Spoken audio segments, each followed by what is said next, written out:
为何说在庆余年4大宗师当中，只有叶流云才是真正的智者，也是4大宗师中唯一一位有着好结局的人？今天我们就来聊一下这位叶家老祖叶流云。大宗师代表着世间最强之人，而在大宗师之下可谓是皆为蝼蚁。可以说大宗师的存在就是故事中的 bug。 在4大宗师里面，有3位都是练习了叶青梅从神庙带出的功法，所以成就了大宗师。唯独叶流云不同，叶流云只是被五竹暴揍了几顿后，便成功的自创了绝学，晋升大宗师之列。单是这一个设定，就足以证明了叶流云跟其他3位大宗师不同。在第2届的结尾中，叶流云也说出了一句很有内涵的话，那就是他虽然还是个人，但并不代表所有的大宗师都还将自己当个人。叶流云这一番话就是内涵庆帝的。同样身为庆国的大宗师，叶流云自然是能够感应到另外一位的身份，只是为了叶家的生存，叶流云也从未将庆帝大宗师的身份透露给任何人。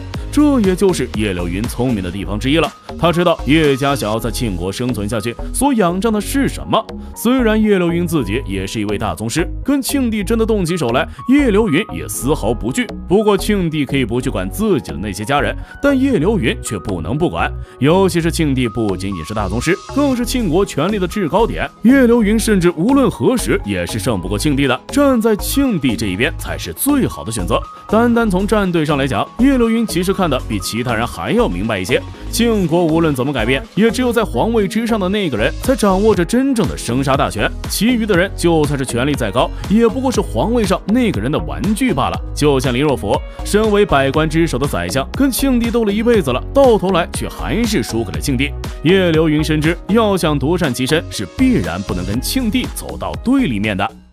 在朝局之中，太子和2皇子不断争斗，而叶流云却从未站队。虽然他的侄子、外孙女这些人都跟皇家沾连上了关系，但只要叶流云一直保持着中立，庆帝也就不会真正对他们叶家出手。皇子们在如何的去斗，没有坐上皇位之前都是不作数的。一旦叶流云自己表态站为其中一人，叶家所迎来的恐怕就不是叶崇被发配了，甚至完全可能遭遇灭顶之灾。庆帝让叶灵儿嫁给2皇子，无非就是给老二拉一个帮手罢了，让老二跟范闲作对的时候不至于输得那么快。毕竟培养老二这么多年，要是短几年就输给了范闲，庆帝的心里面也是不愉快的。叶流云同样知道叶家跟皇室和亲的缘由，即便是他不同意，却也无法阻止这件事儿。牺牲一个叶灵儿，换取整个叶家的生存，这笔买卖也是更为划算的。至于在后期范闲跟庆帝作对的时候，叶流云没有让叶家去帮助范闲，也是同样的原因，那就是叶流云看不出庆帝和范闲谁会取胜。要说庆帝会胜，是因为庆帝本身是大宗师，还有至高的权力。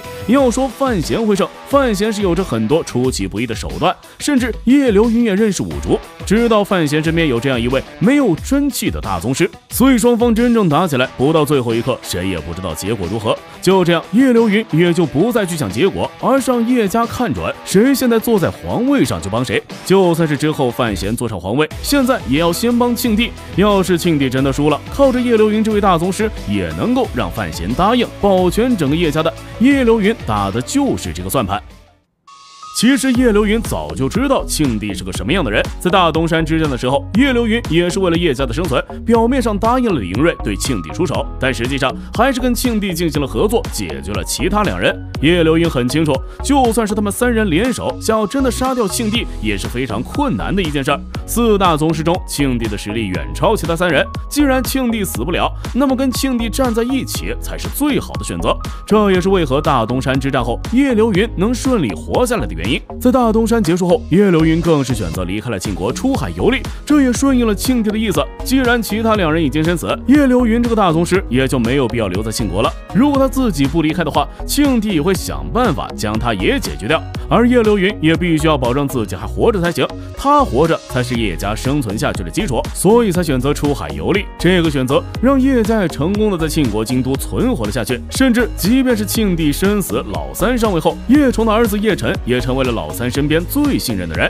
因为老三也知道叶流云并没有死，一旦庆国出现什么安危，利用叶家也能将叶流云引出来。尤其是叶晨是继承了流云3手的人，没准叶晨也能成为一个新的大宗师。范闲大战后选择隐居，老三自然也要一些能够帮助自己稳定皇位的人。叶家对于老三来讲已经比范闲更重要了。不得不说，叶流云让叶家一直忠心皇位而不是个人，确实是有独到的见解了，也难怪叶流云是4大宗师唯一一位善终之人。好了，今天的内容到这里就结束了，大家有什么观点的话，欢迎在下方进行留言互动。最后走之前不要忘记关注阿乐呀。